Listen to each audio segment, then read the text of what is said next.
بسم الله الرحمن الرحيم الحمد لله رب العالمين mbokki السلام عليكم ورحمة الله تعالى وبركاته ginnaaw bu ñu nuyoo ziar Serigne Touba Serigne Mountakha Mbacké xalifa général kulu murit yokk koo ñaanal fan wu gudd lool wu ànd ak wér-gu-yaram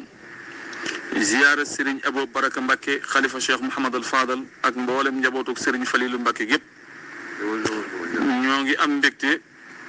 ngir dellu si waat fii ci Touba Ndindik Serigne Falilou Mbacké ci kanam sang bu sell bii ngeen jàkkaar lool muy Serigne Abdoul Karim Mbacké makaarimul axlaaq moom Cheikh Mouhamadul Fadal yàlla na ko yàlla may fan wu gudd ànd ak wér-gu-yaram ba li mu yéenee liggéey di Serigne Touba ànd ko ak kilifaam yi bu mottali ko xam ngeen ni ci subay ajjuma ji yema fukki fan ak ñett ci weeru mars 2020 jotoon ngeen déclaration bu am solo bu bàyyi ko ci sëriñ bi waaye ci biir déclaration baatem ku ko teewlu déggan nga sëriñ bi wax ni di ngeen déggat kàddoom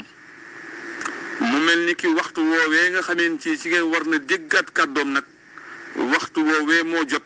ñu teewaat ci kanamam ngeen fas yéenee déggat kàddoom mu yëkkati ko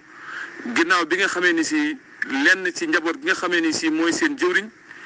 booba ba léegi ñoo ngi woote di laajte sëriñ bi itam nag fas yéenee yëkkati waat kàddoom jëmale ko ci mboolem ñi teew fii ngir jëmmi Serigne Touba waaye nag jëmale ko ci njabootu boppam bi nga xamee ni si mooy seen jëwriñ ci toolub Cheikhul Khadim bi kon ñun ñëpp ñu maase teewlu déglu Serigne Abdoul Karim Mbacké makaarim axlaaq ci li mu ne woon dinaa dellu si waat wax ak yéen. asalaamaaleykum wa rahmatullah. ñu ko sëñ Mor Talla Fall waxee noonu nag la demee ci suba defoon naa waxtaan moo xam ne la taxul ma def ko sax waxoon naa ko ndax dama waxoon ne ñi ñëw fii ci mbooloo dañoo takku tey jógee fu ne di dellu fu ne te xew-xew yi nga xam moo xew day tawat yoo xam ne dañoo wax ne yu gaaw a wàlle la te diis lool moo taxoon ma wax lool waaye dama cee dellu gannaaw ca wax ja ndax xam ne noonu taalibe yi sunu yaakaar ci yàlla ak yonente bi dëggale ko sunu yaakaar ci Serigne Touba dafay loo xam ne dara waru ko wax dara waru noo jaaxal ba tax na la ma waxoon ne nit ñi fii ñëw nañu toog ba jëmmi jamono génn naa ci ku bëgg a ñëw ñëwal niñ daan ñëwee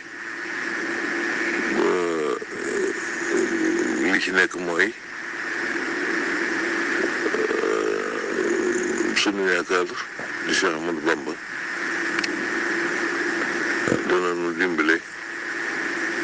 ci barkeb kii fi nekk di sëñ Cheikh Mouhamadou Mountakha ba jafe-jafe yi ci jàmm rek lay mujj Sëñ Tuubaa pour na loolu kon nag loolu rek moo tax ma defaat beneen waxtaan muy bii ku bëgg a ñëw rek ñëwal ni ñu ko daan defee bu ci dara soppiku maa ngi toog ni ma daan toogi fas yéene jëflanteeg ñoom ni ma ko daan defee rek dara luy soppiku ñoo ngi ñaanal sëñ Muntaxa mu yàgg fi ñaanal sëñ Abo mu yàgg fi bu baax a baax a baax maa ngi toog nag di nekk bisu Serigne Fallou bi tey ñaan mu ñëw ak jàmm yàlla ci jàmm li ci nekk mooy kuy ñëw rek li nga xam ne mooy ceeb gi ñu wax ak ni ko docteur yi waxee nga sàmmanteeg loolu rek ci am solo waaye ñëw gi moom ci kenn am xel ñaar ku ne na nga daan ñëwee ak la newoon ci sa xalaat ba ngay ñëw loola moom na nekk ci yow ba tey rek bu ci dara jóg jërëjëf kon mbokk yi ñoo maase teewlu dégg kàddu yi nga xamee ni moo bàyyikoo ci Serigne Abdou Karim Mbacké Makaarimul Axlaaq na mu ko daan defee bis bu ne toog di xaar jaami yàlla yi nga xameen ci yaakaaruñu lenn dul Serigne Touba ñëw di feddali kóllëre ak moom di sàkku ay ñaan noonee rek la ko fas yéene wéyle ma ngi toog di xaar taalibe yi ma ngi ànd ak njabootu Serigne Falilou Mbacké géppatam di waajal bis bu mag bi nga xamee ni si moom la ñu dëgmal muy bisub Serigne Falilou Mbacké bi ma ngi ñaanal ñëpp ñu ñëw ak jàmm delloo ak jàmm lépp luñ ci ñaan yàlla subhanahu wa taala nangu ko Serigne bi ma ngi sant ñëpp tey gërëm ñëpp tey séentu ñëpp wasalaamu aleykum wa rahmatullahi taala wa barakaatu.